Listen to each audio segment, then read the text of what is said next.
now on the air, folks. Welcome back another week. This week in search. The gang's all here. Well, no, it's just the four of us. Sorry. We'll do our best to entertain. What's up, boys? Steve, how have you been? Missed you last week. Yeah, what did I do last week? Oh, we had the Rock Tech barbecue thing, and I had a meeting with Elmer and discussed a lot of innovative stuff in search and how just to look at, I don't know, like for some reason I say SEO clarity. I know that's a product, so I don't really want to use that term, but more of from a brand perspective, working at an ad agency, what do they really need to know? Where is the low-hanging fruit that you can take out now to show them success, to take the bigger things of URL structures, domains, subdomains, international domains, to get them to listen to that kind of stuff? How do you find the easy things that make the big differences to show them maybe these guys can definitely impact profit and ROI?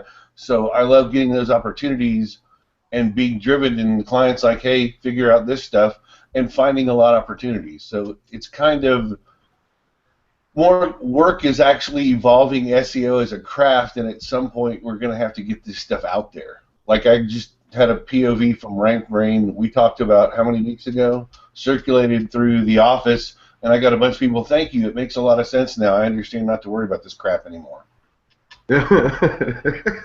Perfectly said. And that's all it said on it, right? Don't worry about this crap anymore. I like it.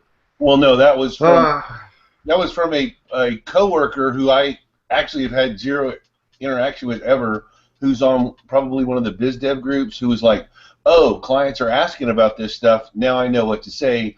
It's not something you need to worry about if you're doing good technical SEO. Yeah. Move on, nothing to see. These are not the droids you're looking for. Exactly. Well, the other part of that, though, is honestly it does, RankBrain does, period. I don't care what anybody says, I'm going to go on record and say this, that it does definitely impact taking a look at the device type and the need state for the user, because these words are clustered, so near me or where is or how far to, those three types of queries are all going to be clustered in RankBrain as a local type query. Agreed? Oh, and yeah, of course. And, and then we've discussed many times how, voice search and other things that are coming into play with this eventually. And even RankBrain itself, you don't even know, like, sure, we know the whole vector approach, everything else, but then they've also got paragraph to vector, which is the version of this that would crawl pages as opposed to analyzing queries. Now, is that part of RankBrain? Who knows? What are they doing with it? We don't know. But it's just stuff to watch and keep in mind. That's about it. Well, I think, do you have a name for Google's core algorithm at all? I don't think so. Like, I know the last major change was Hummingbird, but again, is that the top of the ladder? We don't know. And anyone who says they do is, full of it. So. Someplace, somewhere, there's a database that starts with a URL, and then there's a bunch of crap appended on it, either algorithmically, by recorded history, by webmaster tools and webmaster submission from a site owner, or penalties that have Google's, or ranges of a month where they had nothing but 404 errors, or all that stuff is attributed to a domain name somewhere in a database, and some kind of programs or modules within programs then goes and gathers all that information. And that's pretty much what SEO is. Am I wrong? Yeah, and they also use shards, right? So they're pulling information from this data center, some from here, some from here. They don't keep like all the page rank calculations on one server and all the knowledge graph on another. They have pieces of each, shards of each on each server, so that they can do it's how they process shit at the speed they do, right? So, anyways, all right. So what's new this week, Frank? How's it going? How did your week go? Really good, actually. Like I said, I'm waiting to hear back from Toys R Us to see if that's the new challenge, which I think is going to be, if I get it, pretty interesting work. Yes, I know we're all interested in seeing this one. Should be fun. The whole gang will be chirping. Oh, yeah, you'll have it from one side, and then you'll be getting it from us on the other. Yeah, it's looking for it. I can see it now. All right, so let's move on and get started. What do we got this week? Oh, yes. So apparently, in-depth articles are back again. Oh, really? I didn't So notice that one.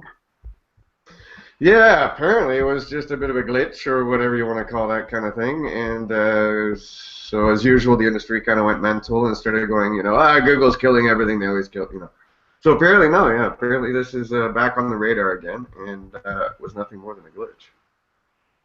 So yeah, here's kind of, I guess this is one of those Moz, is this Mozcast or whatever. Anyway, so yeah, here's their little dropout, and then now they're starting to show up again. What they were doing, who knows, as usual. But and again, like even when I posted in the dojo that I didn't care if it came or left. You know what I mean, Terry? Because when Bill started writing about the patents and stuff, that's what I'm looking at. Because it's just how Google's looking at a piece of content, and the better you understand that, the further ahead you are. Here's the other thing: anything, all this data that comes from the Moz, I always take it with a grain of salt. Yeah, but some people saw it in the wild as well.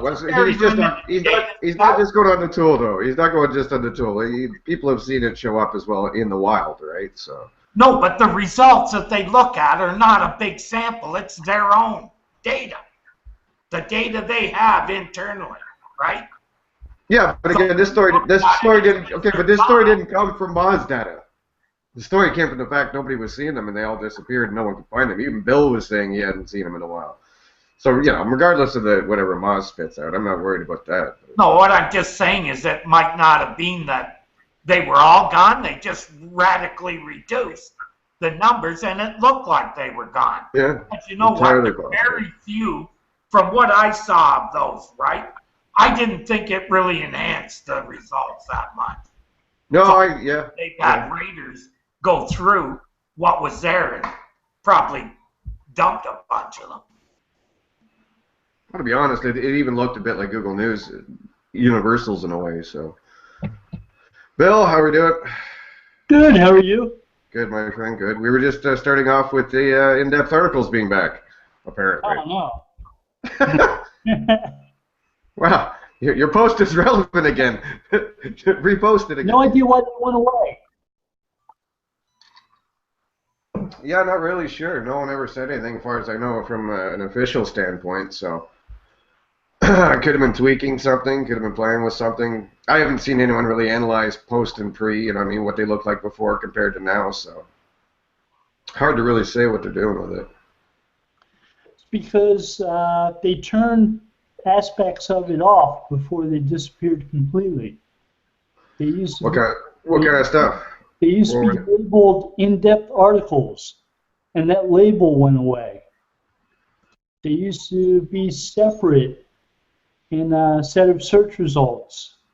Oh, really? So they just started looking like an enhanced search result sort of thing, or a card maybe? Like any other search results, with a very thin gray line between them and the other results. So it's like if nobody told you they were getting rid of them, you might assume that they were anyway. Yeah, because you couldn't find them if you're looking for the listing of it. Right. I wrote an article about them because a patent came out that described what they were and how they identified in-depth articles. And that's what I liked, actually. I posted some snippets of that from your post into the forums because regardless of what they are, it's always interesting to see what Google uses as qualifiers for something of that nature, you know what I mean? So a lot of stuff you were writing about were still just interesting nonetheless. Right, and I ask people, have you been seeing these? Because they've been getting rid of the things like the little thumbnail images that used to be next to them, or the headlines that said they were in-depth articles. And I had a few people say, yeah, we're still seeing the articles that we were seeing that were labeled in-depth articles, but those went away. And no idea why. So just that basically they just removed the separator, made them a regular result. No, they stopped showing them completely. There were no more in-depth articles showing at all. But the list. Yeah, see, I don't really know any SERPs. I don't have any SERPs to reproduce one, so. That's all. Wish I was tracking more of that, to be honest, but no, I have no idea. Hello, Debbie.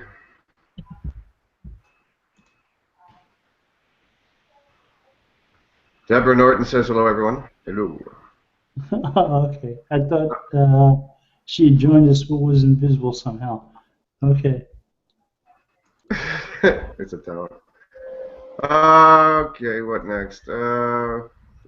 This is one of my weekly let's get Terry going moments, but So apparently, someone was sharing this earlier. Is that today? Today? No, yesterday. Yeah, I Google. Was this you? Yeah.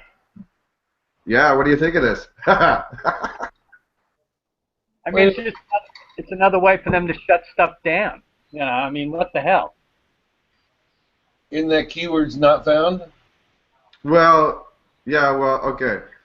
So Google Analytics users told users on Wednesday that will now be securing all traffic communication of websites using Google Analytics, whether the site is HTTPS or not. Google said, for years we have followed our clients' desires to secure their traffic or not securing traffic for secure websites, blah, blah, blah. But with the new increase in privacy-related concerns, we've made the decision to secure all communication to and from Google Analytics, protecting your clients, blah, blah, blah, blah, blah. So, yeah, essentially, because HTTPS renders a little bit slower, there might be cases, apparently, that if somebody visits the site and is gone within a second, it may not count them. Yeah, if you have it installed properly, that won't happen. And your favorite one, Terry, your favorite one for this, Terry, is anybody behind a firewall, you won't get anything in your analytics. Oh. Yeah, so, I mean, that's the thing.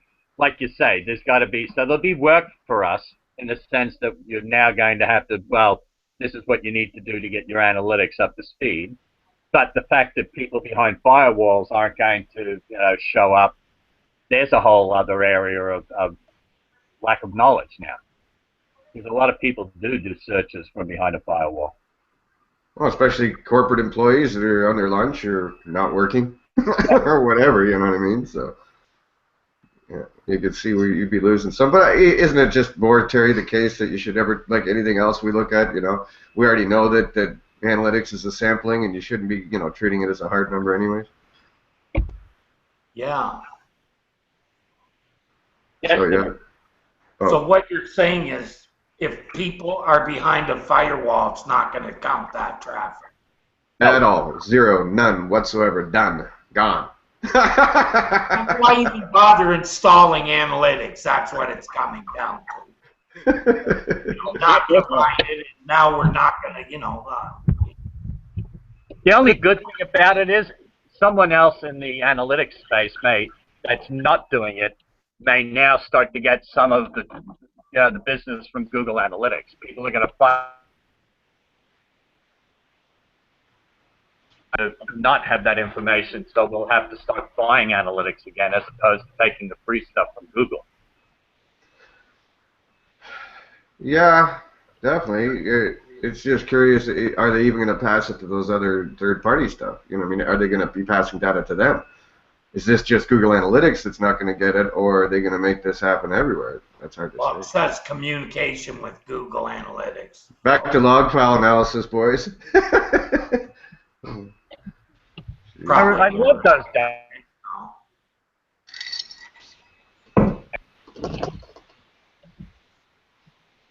It added value to what we did.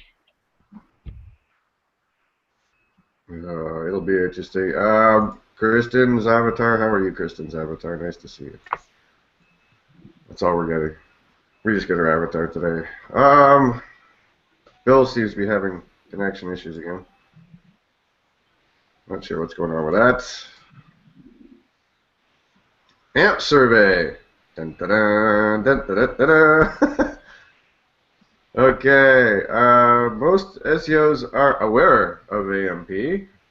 Alright. Oh, sorry for anybody who's not familiar. AMP is active mobile pages. One of Google's new ways of trying to speed up the web. Well, as we were saying in the chat room earlier, it's one of Google's ways of speeding up web pages while they add stuff to slow you down. Yeah, okay. So let's see. Half of SEOs believe it'll have a significant impact on a page rankings. And I'm going to assume everyone's talking mobile here because obviously that's the only place this is. But again, is this, we were just kind of talking about this whole when like with the in-depth articles, things come and go and whatever. From what I know, I'm pretty sure AMP is just doing news results right now, isn't it, Bill?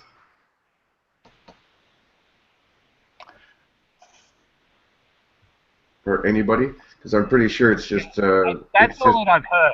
But I've heard that they're going to roll it out sometime in May to the regular mobile results.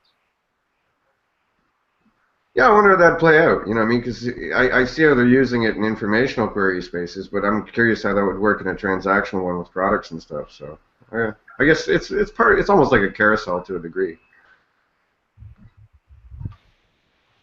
Well, it depends on if you load an app or not. I mean, if you load an app or not. If you load the brand's app and make a purchase or sign up or convert or sign up for an email, then that's still a conversion, right?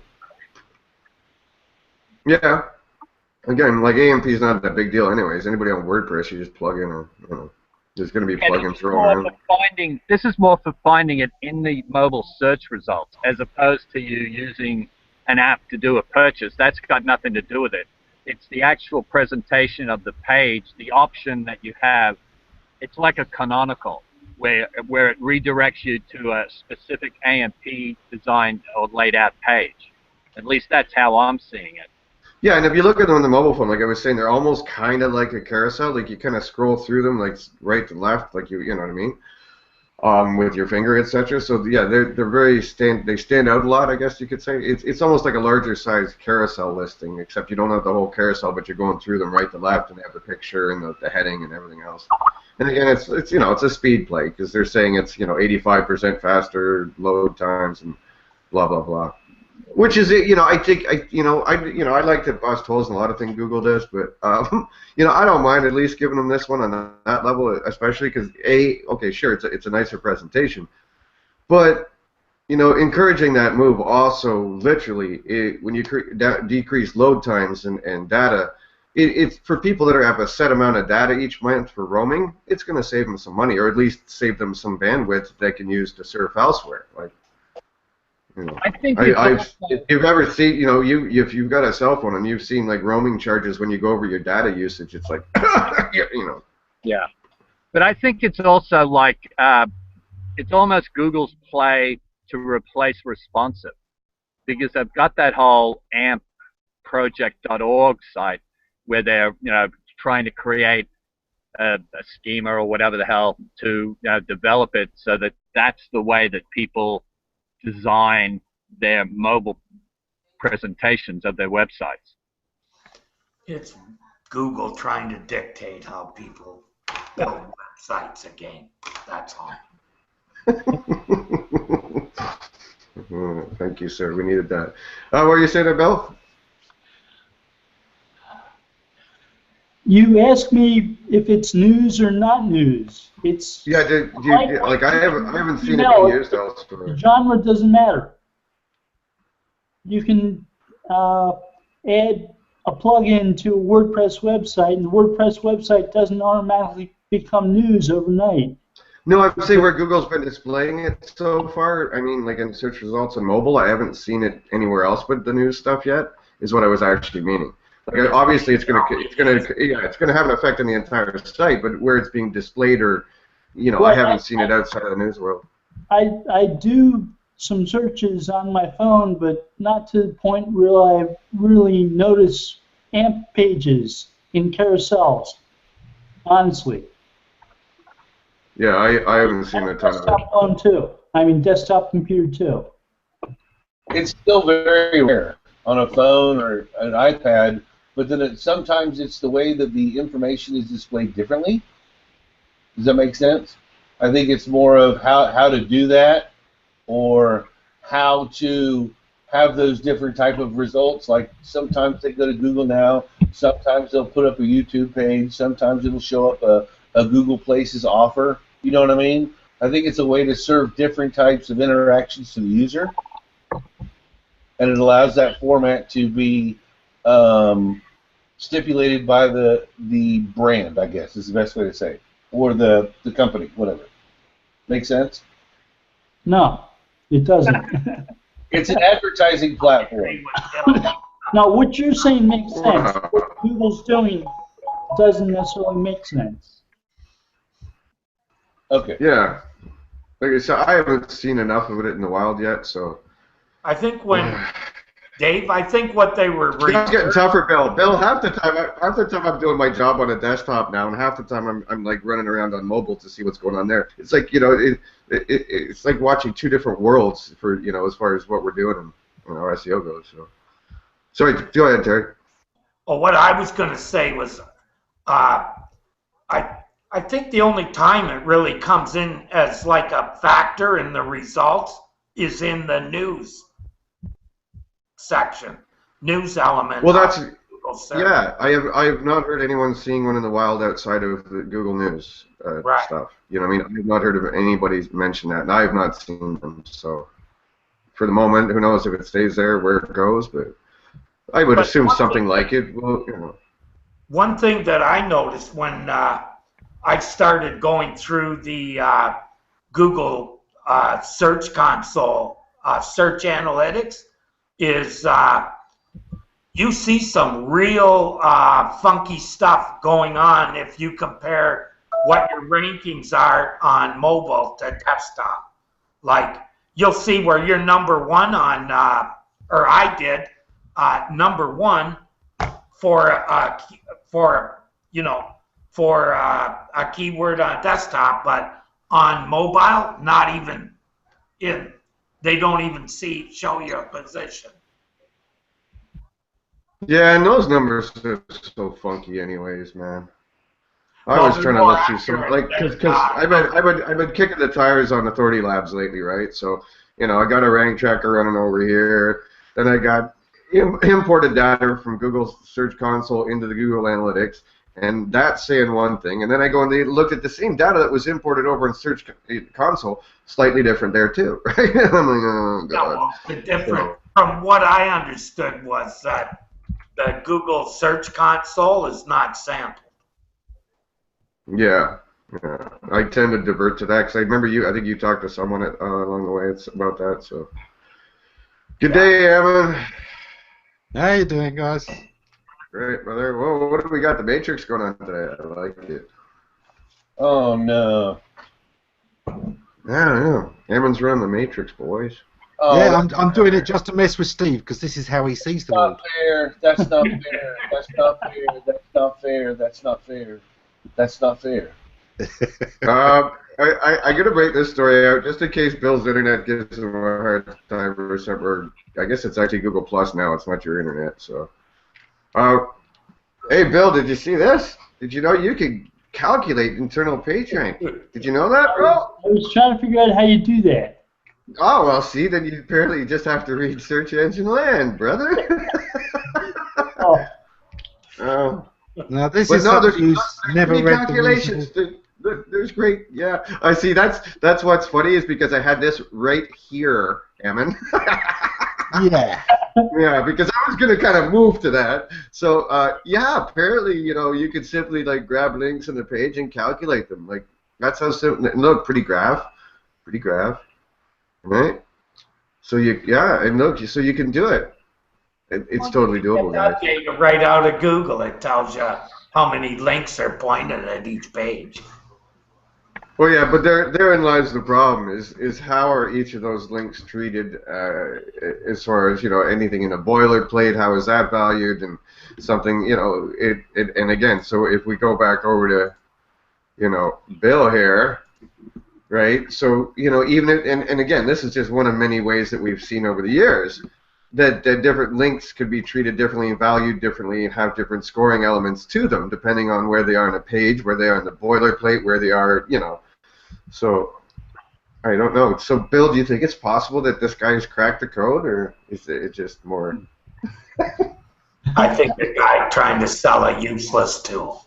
That's what I think it's possible the guy is cracked.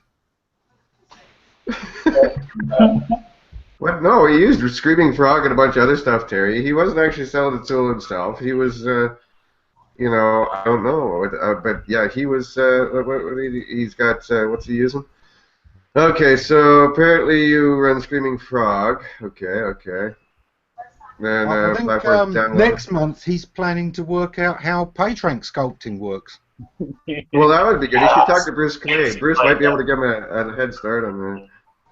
Does the PageRank toolbar play into this at all?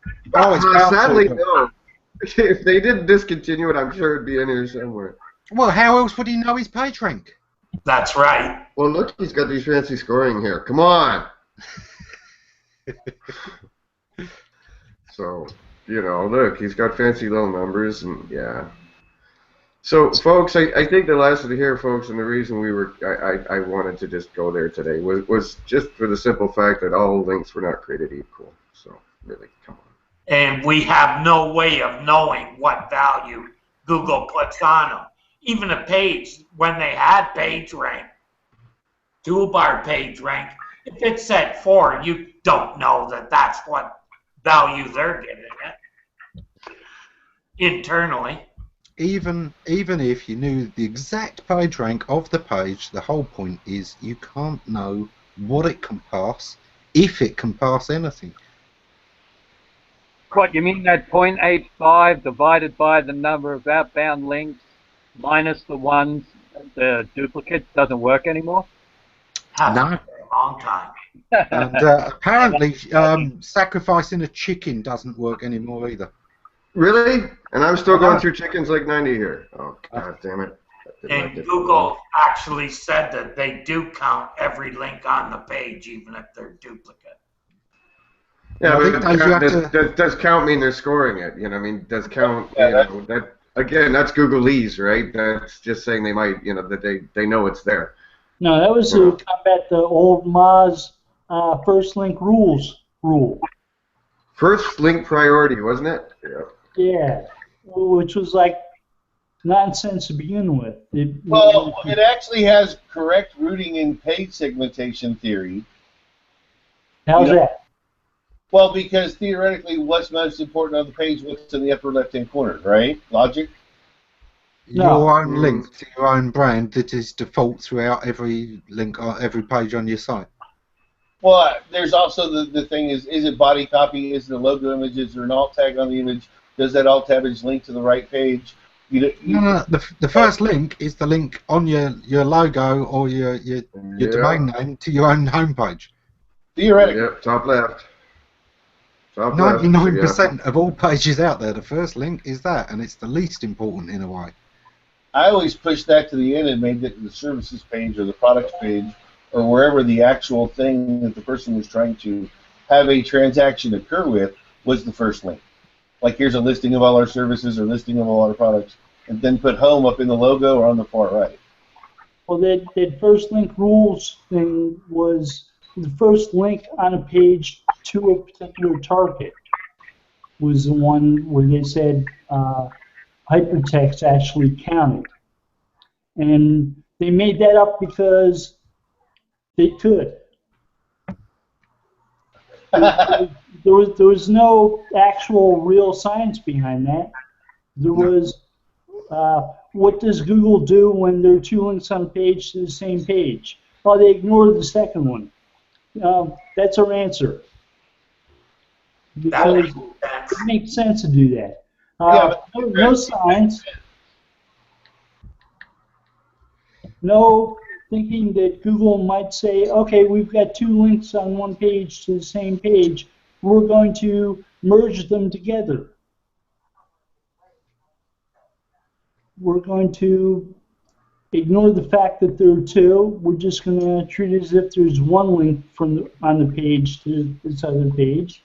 And we're going to treat it like all the other links on other pages. Which still doesn't really make sense, because you want to... Somebody is obviously stressing this page, stressing the importance of this link. Now, whether or not you trust their judgment, i.e. this is quite possibly a product page, is a separate thing, and you look at that in a different light, but certainly you count the number of repetitions as a stressing of importance.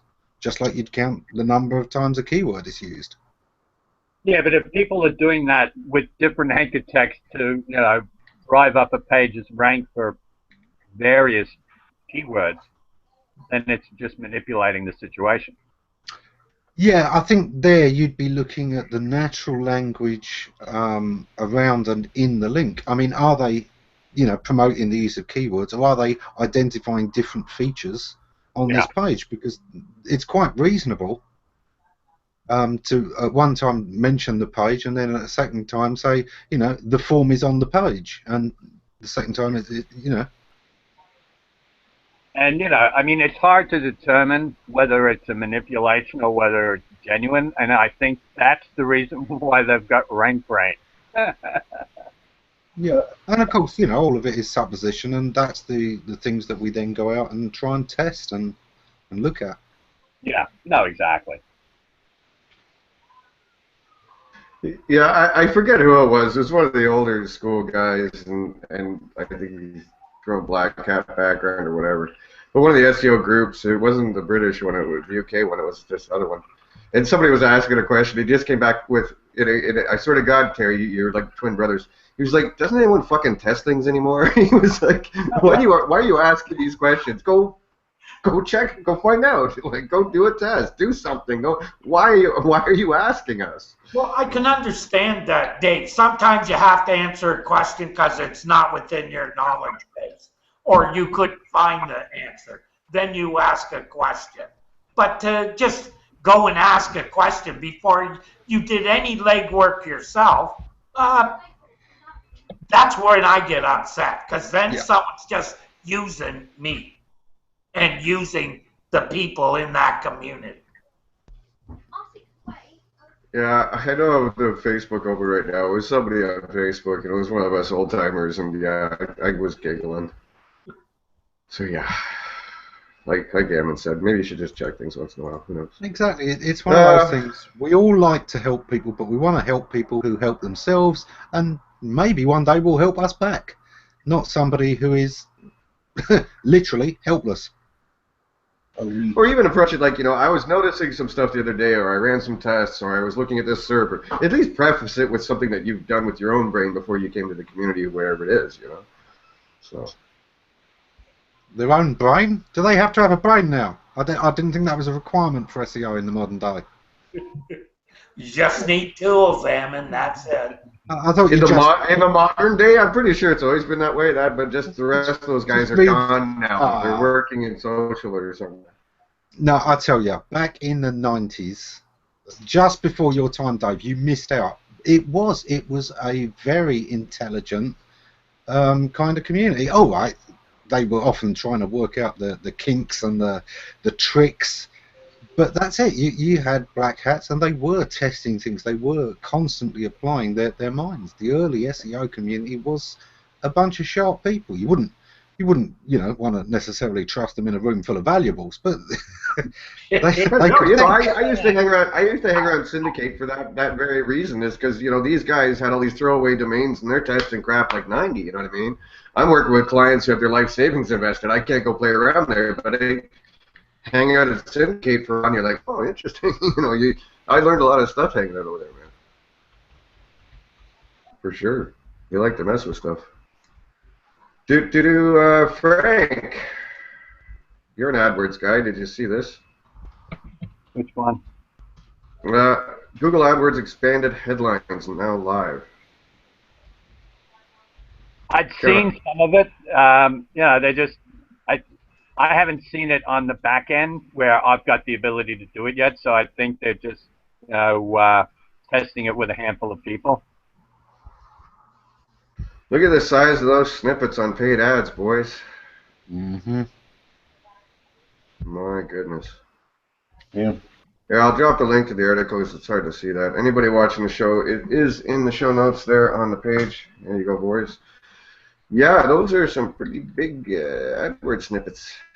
Like, wow. What's that look like on mobile? I don't know. I haven't tried these, to be honest. I just found it yesterday, so I haven't had time. Probably takes full screen. Yeah. This he's saying from the UK. This guy. This one's for a New York budget hotel. Yeah, they're doing it in beta to a limited number of people, so that's why I haven't seen it in the back end. Yeah. I saw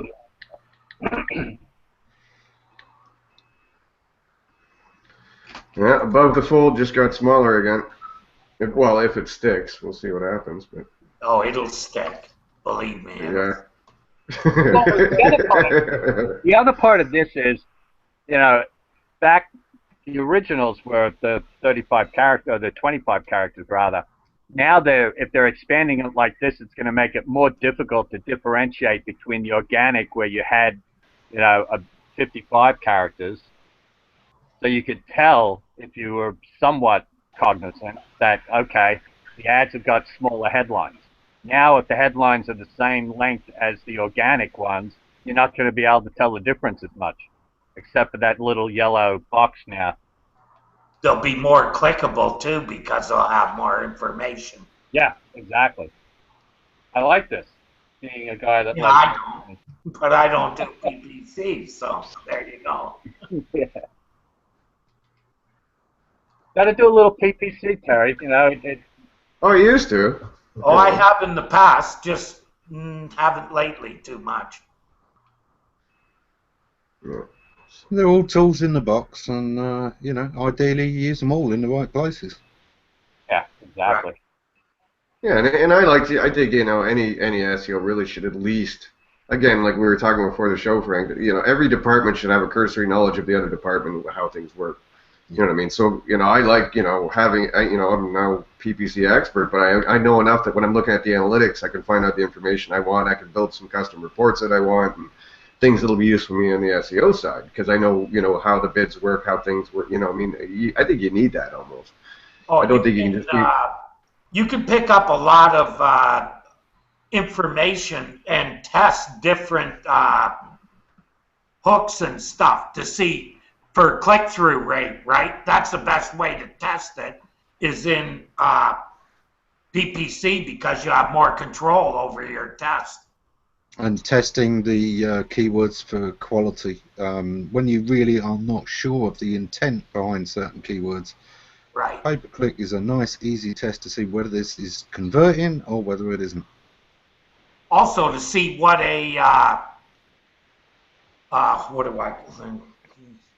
what gets them to click, right? The presentation. Call to action. The call to action. Testing various call to action. Testing calls to action, right? Yeah. I actually use that. What I'll do is if I find a particular ad, excuse me, that has a really good click-through rate, may not necessarily be converting, but even if it does, I'll start to use some of that in the description for the organic stuff, for the actual pages, so to try and promote that higher click-through rate. Right. And sales rate on the site as well, because what gets people to come into the site is also might be what motivates them to finish the purchase. Yeah, and this way, if you create a page and it's not ranking yet and you're not getting any organic traffic, you can buy some relatively long-tail, inexpensive traffic to test to see whether or not this new page that you're doing has any is good for conversion and things like that, which is sort of a spin on what Ammon was saying earlier. That's it. And then run that stuff through some multivariate testing and Google experiments or whatever, and Bob's your uncle, right? The interesting thing is, and I don't know whether they still do it, but a few years ago, anyone that came on in Google into the AdWords program, whether it's support or whatever they were doing, Google actually gave them an AdWords account and had them go in and create ads for anything they wanted to be able to get that experience. So, I mean, there is value in having a certain amount of knowledge about what PPC is. And God forbid at some stage where big companies and small companies alike get jostled out in that pre-holiday thing and have to go running for PPC, you may as well have a little bit of knowledge and not have to learn it the day you just lost all your organic traffic. Yeah, agreed. And again, like we said before the show, I think that knowledge goes across the board, that knowing how the PR team works and everybody else. Yeah. Go ahead, Em. there's so many times as well where you want to do, basically split testing, but you can get close to the idea of cloaking because, the version you serve some users may not be the version you've served Google, and AdWords gets you around that because you're able to do A/B testing in AdWords Yeah, and then, legitimately. like I said, happily. run it through the Google testing crap on analytics, and you're probably pretty safe, I bet. Yeah. So this should be fun. Let's see if they keep it up there, or whether it was just a test and then someone realizes, oh shit, they're the same length as the organic, and that's just going to confuse more people. Oh, I don't think they worry about confusion. To be honest. I was being nice, Harry. It's funny. Yeah, it's one of the big arguments. I don't know if you know that. UK politics. We've got a big debate at the moment on whether we should or shouldn't stay in Europe. But one of the big arguments at the moment for staying in Europe is the fact that Europe is the one thing Google's scared of. Wow. That's impressive. Yeah, that's a statement, isn't it? As individual countries in Europe, we wouldn't have a lot of clout, but the EU together has been able to make Google back down and reconsider a few things in the past. Oh yeah, and pay fines. Yep. Taxation. They are representation. taxation. On a lighter note, Right. speaking of the EU, oh, nice segue, Eamon. Thank you. Yeah, totally. Yeah, you got this going on today. So apparently, Getty Images is not. It complains that Google coerced it into image search. Mm-hmm. Yeah. For anybody who wasn't paying certainly know attention, about coercion. Getty are experts in coercion, Yeah. so if they say it must be true. for anybody who's not familiar, a couple of years ago, Getty went on a rampage and essentially was suing lots of small business owners that essentially couldn't, afford a lawyer, didn't want to be arsed with it for a couple $100, et cetera, et cetera. And literally anyone and everyone. Let's say I'm your web designer and I buy some images off Getty and I put them into the design I just did for your website. Guess what? They can sue you technically because it's a non-transferable license. I actually have to send you over to the site, make you buy them, but how many small web designers and how many small business owners don't know that? You know what I mean? So, yeah, they were literally suing everyone. And for like $200-300 a piece, like, you know what I mean? It wasn't even they were just throwing the net out and see who would pay, and, if someone didn't pay, they made an example out of a couple people, but really, it was more about just throwing out tons of these, letters every day and see how much money we could make off it. So that's the story of that end, folks. And yeah, Getty didn't have a good reputation a few years ago for that. Eventually, I'm trying to spot how Google made Getty buy all those other image databases to sue those users as well. Right. Yeah. So their main complaint is that Google's showing high-resolution images in Google Images, blah blah blah blah blah. And not surprisingly, Google just said, "Well, you can opt out of it if you want." Huh. We'll put a watermark on them. What? No kidding. But yeah, so they just don't like the new layout and everything, and so they're just nuts over there. I don't get these guys. But yeah, apparently Google just told them to opt out. I didn't know you could opt out of Google Images, strangely enough. Yeah, stick them in a folder, no index the folder. Yeah, that's true. We know that works. Yeah. That'd be the way to Robots go. text will remove pretty much anything that you can organize into a folder. So yes, I had to giggle since it was Getty.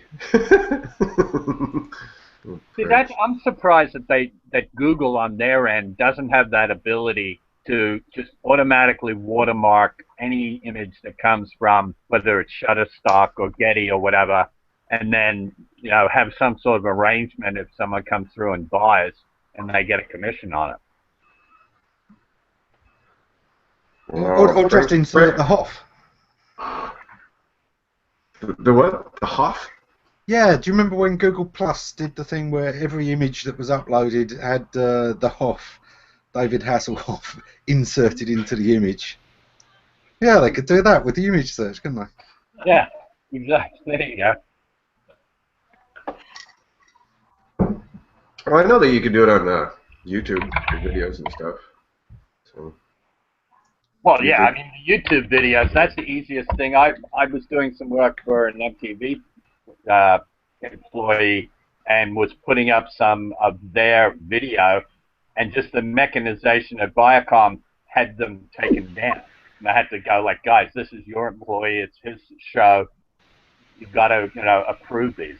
But they have it in automatic. YouTube's a lot tighter on, the copyright thing, and there's people looking at it a lot more than the image search stuff. Well, I like the technology at YouTube. Let's say I make a video for my kids for their video game playing, right? And I put that up and I put a song in the background, and somebody owns the copyright to that song, but I'm not monetizing that video. What Google does is they put ads on that, and any money that gets made from those ads goes to the actual copyright holder, and it does that automatically. So yeah, it's pretty impressive at YouTube. Well, here's a question for you based on that one, Dave, since you know that. Let's say there's a song within the game that is paid for by the game, right? A licensed song within the game. Does it filter? Yeah, you can get a copy. No, you get a copyright strike. That's why most gamers, when they're making videos and things of that nature, turn off the music, because literally, yeah, if it's like some game, if it's some popular song that the game people have licensed, if that comes on your YouTube channel, same thing, it's a copyright issue. So you can't monetize it. You know what I mean? So your PewDiePies and who the hell ever. If you're monetizing your gaming videos, you got to turn the music off in the game, or you will get a copyright strike. And so. No. Oh, thank The you. only way around it really is when the game designers think ahead and realise that social media is a huge driver of game downloads these days, and they make sure that some of that music is eligible to be used, and they let the YouTubers know it. Yeah, that would be the way. Like I said, yeah, for the most part, they just turn off their music so they don't have to deal with that. Well, because they can't make money at it. So. But yeah, they're really good. YouTube will pick that stuff up in like half an hour. Like you can stick a video up, and half an hour later, you've got this little copyright notice. Yeah. So I got that down to an art form. Not even sure if this was news. I was still confused by it. Here, I'll give you guys a link so you can go look at it. I'm not sure if these people got it right or wrong, because I don't think the screenshot they've got here, I don't think it's an actual news universal. But the story goes simply enough that it's the show on HBO called Silicon Valley. Someone did a search for it here, and they think it's news, and that's what the whole story is. The premise is, look how stupid Google is. They put it in news results.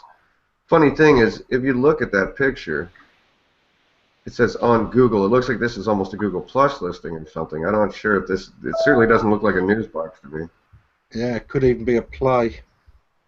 Yeah, I don't think it's a news box. I'm not sure. But either way, I'd say that that's very much in keeping with knowledge boxes and rich snippets generally. That is a rich snippet. For fans, that's a great find. It's an Easter egg in the search, and Google have certainly done their share of Easter eggs. If I was in charge of the PR for that show, I would have created Hooli.com and just put up a bunch of stuff so that it was actually in the search results. Yeah. Yeah, you get listed in Google News, the whole 9 yards. Yeah. Exactly. And that has been done more and more. There's been a lot of shows who, companies that feature in the show, they'll create websites for them that are jokes within the show. Exactly. Product placement. I can't remember if Breaking Bad did it for Better Call Saul, but if they didn't, they missed a trick, because they definitely should have. Better Call Saul did it with Cinnabon. Yeah. They should have had paid search listings for Saul's lawyer firm in the PPC listing. Right. Speaking generated such traffic. I did a thing yesterday on remarketing. which was pretty informative. Had the people from Bing on, and it's like PPC with analytics, but you get to like it's kind of the neat thing is like organic. We get to, they go from search, go to the page. We have a conversion, whereas this is what happens afterwards, where you can follow them around and send them offers based on what they looked at, which was kind of neat. And there's a hell of a lot of analytics, and you build the lists off pixels like the old tracking things we used to do a long time ago. And it's actually kind of cool. Have any of you guys played with remarketing? Yeah. You have to be so careful with it, because otherwise you end up with the thing like, what happened to Doc. He bought a new laptop for Mrs. Doc, and then he was getting ads for about a month after he bought the laptop, trying to sell him a laptop. Yeah, that's just laziness, though. That's like bidding on the word on really broad keywords for your client and just running their bill up. Well, you've got to remember that sometimes people have, who've been on this site and looked for a thing have actually, found that thing, and they're not interested in hearing more about offers for it for the next week or so. Which is cool, because that cohort analysis stuff in Google Analytics, the beta, shows you a lot of that time to purchase data. And yeah, man, like so much of most of my clients is within the first 2 visits or whatever, first 2-3 days. You know what I mean? So there has to be a point after so many days that you just don't want it doing that. Yeah. It doesn't even make sense, man. I mean, all the tools are there, but it is one that, I wouldn't say this is a beginner's technique at all. You have to know your search psychology. You have to know your users to make retargeting really work and remarketing really work.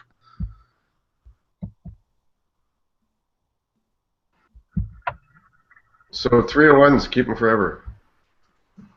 That's there's our technical advice of the week, folks.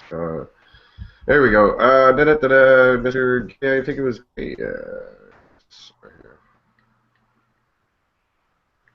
Yeah, best practice, keep your redirects indefinitely. Oh, good luck with that, Frank. Oh my God. See, that's the whole thing. It's the level of 301s.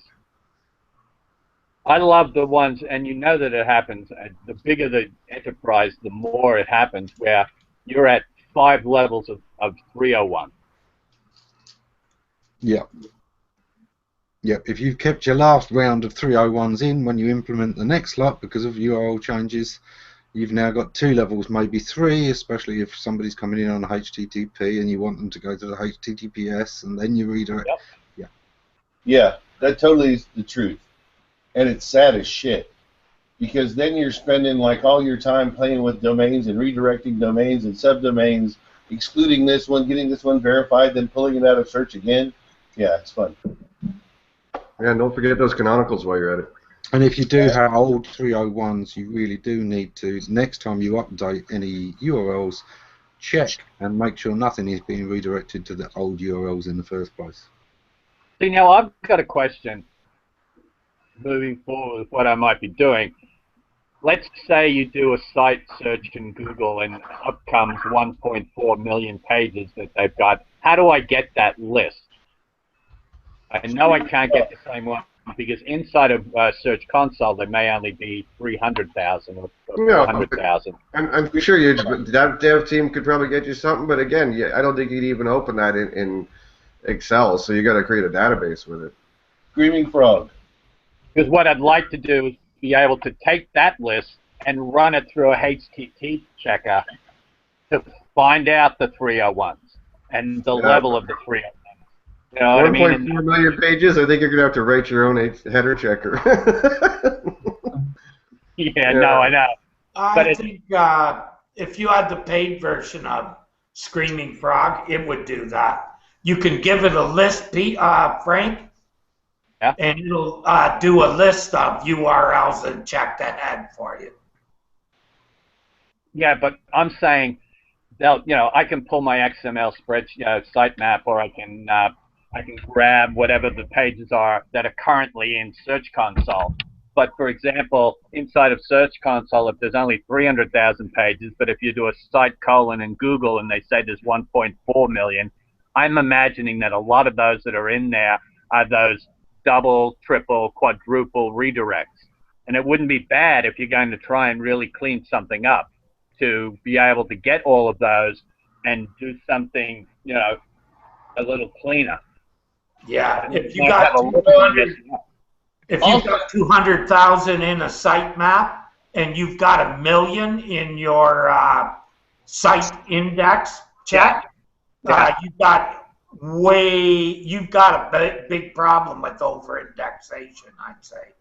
No, exactly. But what I'd like to do is be able to scrape all of those so you can create this massive HT-access redirect thing of all of those and see where, you know, to know where you can start just going, okay.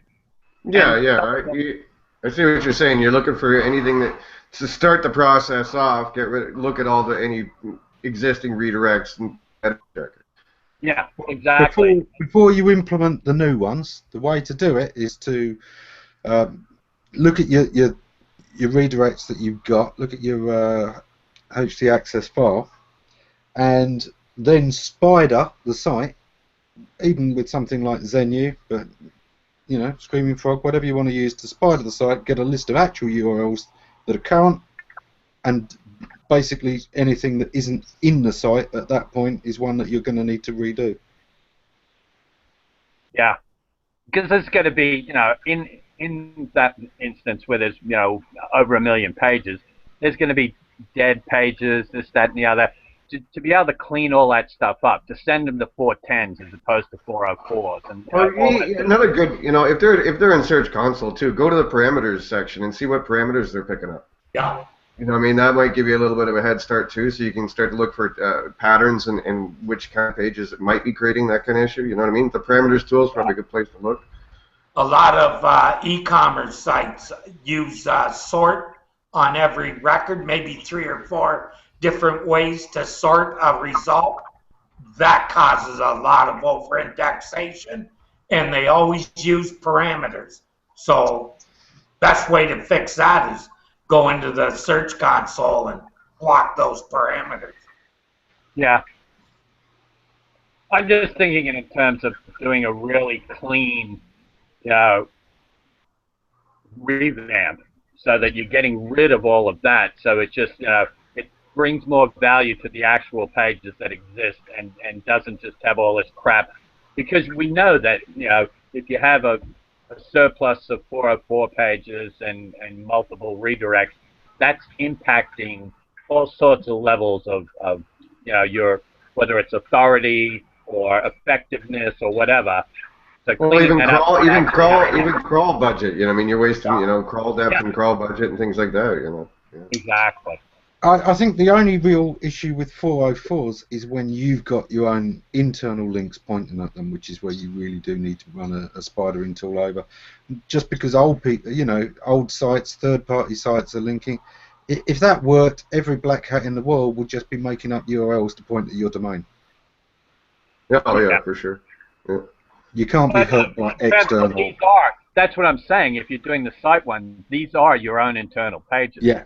Yeah, exactly. And for that, Zenu's Link Sleuth takes a little while to run, but I still use that tool regularly. Whenever I'm taking a new client, I need to see what the current state of the site is. Works like a charm. Yeah, and as a little pro tip, folks, something Frank and I were talking about earlier this week about all that is, you know, get a dedicated box. Like I've got a dedicated box for rendering videos and things like that. So keep your Screaming Frog on there. Keep your Zenu Link Sleuth on there, and have them run over there and go back to your laptop or wherever your primary workstation is. You know, and that's a great way to do it. Yeah, I already talked to the guys and said I would need a few dedicated boxes because just of the sheer size. One for, like you said, Screaming Frog, another for Zenu. Yeah. I used, but I hadn't thought of to try. But yeah, where it can run, and also pulling it up. When you're getting to hundreds of thousands of pages and you're pulling up spreadsheets, you know, you need that there. You don't want to have to, every time you want to open it, have to sit in the same box and just wait for it to open. You want dedicated boxes when you're talking about hundreds of thousands of pages to be able to go and go, okay, here's this, we want to sort it by this, pull this out of it, and bring it over somewhere else. And not have to constantly be opening up a new spreadsheet that takes 15 minutes to load, etc. Mm-hmm. In true Google style, by the way, on this article about the 301s, Gary's first answer was, best practice is to keep the redirects definitely, blah, blah, blah. And then his second answer was, your second option is removing the redirects after the signals were passed. So, okay. So And leave them indefinitely, but go ahead and remove them. Okay, which is it, Gary? Thank you. Okay. All right. Well, first is best practice. The next one is if you can't do that, do this. Yeah, well, that's what he's saying. So just make sure they're crawled and so on. Yeah, I went And through. the page is indexed. So After I read that, I went and removed all my old ones. Hit access. well, that's it. As long as the new page, and I don't. If you've got a shit ton of links to something, I might reconsider that. But yeah, for me, that's a bigger consideration than than what they're looking at. Is I want to get the direct link from that site because it doesn't. When you do a 301, there's some equity loss. Yeah, the damping factor is basically taken out. It just depends on the scope of it. Now, you get a big enterprise e-commerce site to be able to go back and go to each of the people that are linking to a particular product would just be endless. You'd have to outsource that somewhere to someone that barely speaks English. Well, Yorkshire. Here's the thing, right? I found that very seldom do people link to product pages. Yeah, I mean, okay, very seldom, but someone comes up with some sort of creative where the image is kind of cute, etc., and they pass it out in social media, and it gets referenced in humorous or whatever. There are instances where it does get done, or you got fan clubs of, for example, toys and comic books and stuff like that. So there are different areas where it could actually happen a lot more than what you think. Yeah. Well, yeah, you might have a Star Wars product or something, and then when the movie's coming out, a lot of people, it gets a lot of coverage all of a sudden, and starts getting some links to that page for sure. Yep. Yeah, and then the product goes offline, or a new iteration of it, a new edition, different colors or different combinations of characters, and that one isn't produced anymore. You still have a couple of hundred links to that particular product page because that was a hot product at the time. Yeah, Lots of manufacturers change the SKUs with each run of a product too. Yeah, same thing. Yeah, it'd be fun. And that's it, Terry. Mr. Steve, great. Now we have to qualify our Steve comments. Okay, well, you are now Paisley. Steve is now Steve. I don't know. How's it going, Steve? It's good. Still We were living in talking the about construction zone. Yeah. Will that ever end? I'm not sure. So, got any news, Steve? It was a slow news week. I got nothing else. That's it. We're just talking shit here. And put your questions in, folks. We got no time for this. We got nothing left. Nope. Just going on my usual local search sucks rant today. And why does social search? Why does local search suck today? I apparently live in one of those areas where they can't determine where I live, so they give me different cities all around the country. Oh, no. Oh, it's funny. I was talking about it this morning in the chat room. If I type in Jackson, they give me Jackson, Mississippi. If I type in Savannah, I get Georgia. If I type in Lexington, I get Kentucky. And none of these are in Tennessee, where I live.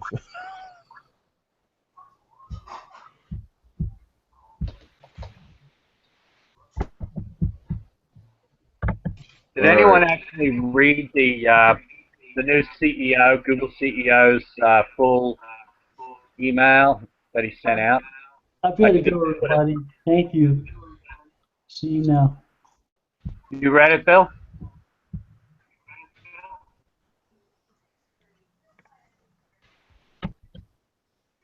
I guess Bill didn't like the question. He left. Yeah, I think he clicked that. I think he clicked that link and it just killed his internet. So this year's founder's letter. Yeah, I read that post. Yeah, anything worth reading? Let you know what he thinks is important, but it's all propaganda either way. It's funny. So in other we words, were he's on doing a 7 CEO's second job. delay somewhere. Yeah, somebody's got the show going in the background. Not me. No, it's not me. Not me. Someone's trying to catch up. No, I'm doing keyword research for a client while we're talking. See, I've been playing around in cohort analysis, and then they sprung that new one today. So I'm just messing around with that stuff today. I don't know. What's it called? User Explorer. User Explorer. Did that just show up today? I don't know. Right. Okay. Anyways, here's the screen for you. Here, get that up. All right. So it's over here on the right-hand side. Okay. There's cohort analysis. Now it's still just figuring that shit out. But now we've got User Explorer. Okay. So essentially, you could look at sessions, average session duration, bounce rate, revenue, transactions, conversion rate. Yeah, they're still not showing you the path through the site. Well, no, you click on it, it gives you a little more, Terry. I can't stay here too long because it's a client account, but it shows you acquisition date when they first showed up, acquisition channel, in this case, organic search, device, desktop, and then it shows you each of their visits, Terry, what pages they went to, what they looked at, on what days. That's the kind of information they haven't been too Right, good and then at providing. Right, so here he completed 2 goals, here he had 2 shopping cart items, right? Yeah. I'm not gonna stay on it too long. Anyways, so yeah, kind of neat. The main page, like I said, I was sorting by revenue, but it kind of works neat with the cohort stuff too, Terry, because the cohort analysis stuff is actually kind of from acquisition, how many days it took them to purchase something and things of that nature. You know what I mean? It shows you like, yeah. Like you can sort cohort analysis stuff here. Yep, it tell you how many times they visited the site before they actually bought.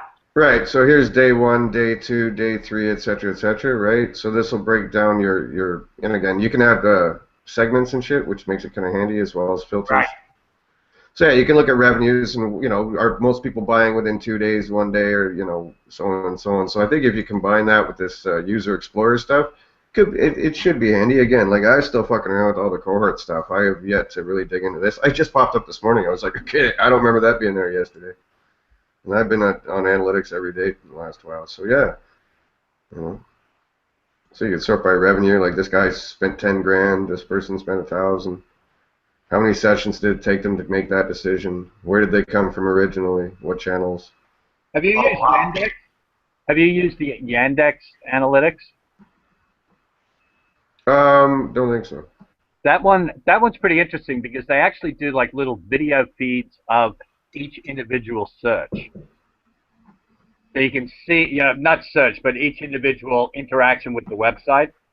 So you can actually, you know, bring in where people are all coming from a particular place and then have a look at how they engage with your website. It might be worth checking out. Yeah, for sure. That sounds like segments. Yeah, but it's done in like a video presentation. You see the cursor moving on the page. Oh, so you see where what link they clicked on the page, etc. Yeah, exactly. It's like a live heat map, so to speak, really. Yes, you know? precisely. Yeah. That's the stuff I'm always interested in is if I got 2 links going to the same page, which one are they clicking? If I've got a slider at the top and it's linked to pages, Are they using that? Are they using the navigation? Are they using something else? Because I've said for a long time, people think that sliders are doing this and that, but they haven't actually isolated that traffic to see what it is doing. Yeah, so yeah, it sounds like a neat thing. So that's Yandex Analytics, really. Right? Yeah. I'll have to Have you check it out. looked at the inline stuff, Frank? I beg your pardon? Have you seen the inline analytics in Google? Yeah, that one's not bad, but I just like the Yandex one. It's it was there first, and it was a little bit more detailed. Oh, okay. I'm reading. I don't even know how to say the guy's name. The new CEO over at Google thing. He's saying the internet is one of the world's most powerful equalizers, and we see it as our job to make it available to as many people as possible. This belief has been a core a Google principle from the very start. Remember that Google search was in the hands of millions long before the idea for Google advertising was born. We work on advertising because it's what allows us to make our services free. Oh, God. Yeah, Didn't we just do that story about the expanded PPC snippets earlier? I'm sorry. exactly. Okay. It's like, yeah, okay, mate. We created the other thing so we could sell advertising, not to flowery Yeah. No, don't be evil. Don't be evil. Advertising on a search engine is evil, remember? That was the whole speech. I didn't last. You mentioned AMP as well, Frank, correct? Yeah. And he talks specifically about news, its application in news and combined information. It's worth the read. Hey, this is the guy that's, whose strings are being pulled by Larry and Sergey, but is the puppet at the head. Yeah, well, the last guy the guy before who had his position is the guy who did the Google Plus, right? Yeah. Which worked out pretty good. Well, it means if he wants an initiative, he can get it pushed through. Yeah, for sure. With the amount of support he thinks it needs. Yeah, and I mean, obviously Google's move now is mobile because they're seeing more engagement with the web through mobile devices. So they're making sure that they're front and center of that, even to the point of forget about the mobilizing cars, but the search abilities, the Google Now talk in your car, having that app in there where you can go straight into your car and it feeds into your navigation and everything else. Yeah, they want to be everywhere. Well, and it should. I mean, again, I know so many people, at the pub or elsewhere that do everything on their phones.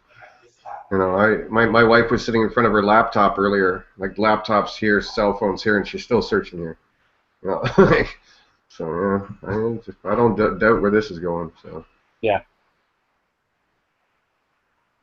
Steve's losing stuff. Looks like the fucking Unabomber today. So that. The poker player. Mm-hmm. Yep. Still lack a lot depending on how you. All right. Well, I'm going to chop down the live portion of this, folks. The link is there to join us in the green room afterwards. It's on the event page. Feel free to join us if you wish and ask all your personalized questions that you didn't want to ask while we're on the air. Anyways, links there, folks. Come on and join us. We'll be here, and this is where all the fun starts, really, anyways, right? Right. Okay. Frank, say goodbye. It's just you and me. The other guys are, they've checked out for the moment, so it's just not a problem. Bye, people. Whoever needs some help.